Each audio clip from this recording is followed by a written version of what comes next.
مقام نواز شريف نواز شريف شهباز شريف شهباز شريف مريم نواز مريم نواز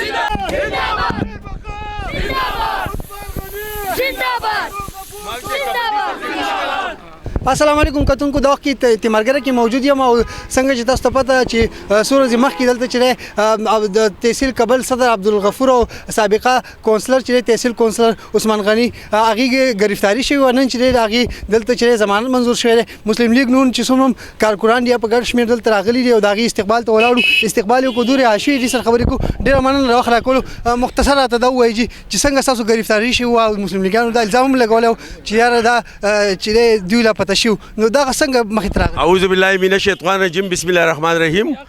منګ د کابل تانه والا په ټلیفون راوختو ازب ټول تفصیلات وکم او دا غزه نه منګ پس بیرګراوند گاډي راغې مخونه را لپټ کړو او دا غزه وخت جو 3 غنټې ګرځولو او منګ اغوا کړو سپته نه لګي دا د دې حکومت دي صلاح کړو د عمران پورې دا غل کارانو صلاح کړو سره د سوات انتظامی منګ ور کړو پته نه لګي دا خو خلک راوته دا غي په مهرباني سره منګ ښکار کړو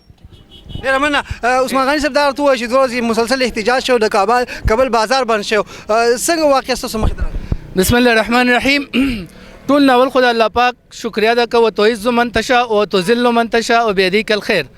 او هغه دا چې چا زمونږ د ورکولو د پټولو یو ناکام کوشش کړو د پاکستان مسلم لیگ ساخت ته نقصان رسولو یو کوشش کړو نو ظاهر خبر ده چې هغه جیت ته حق همیشه الله تعالی نن مسلم لیگ ته موږ ته هغه جیت را کړی دی تاسو ته ان شاء الله په تفصیل سره موږ قبل چوک کې دغه هغه چې څه دی بیان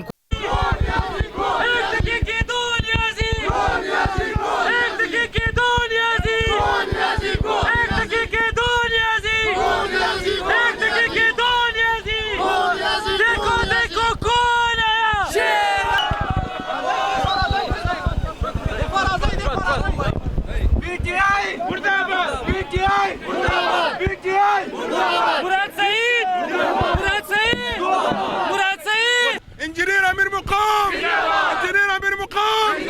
انجنير امير مقام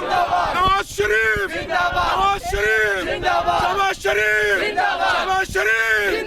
مريم نواز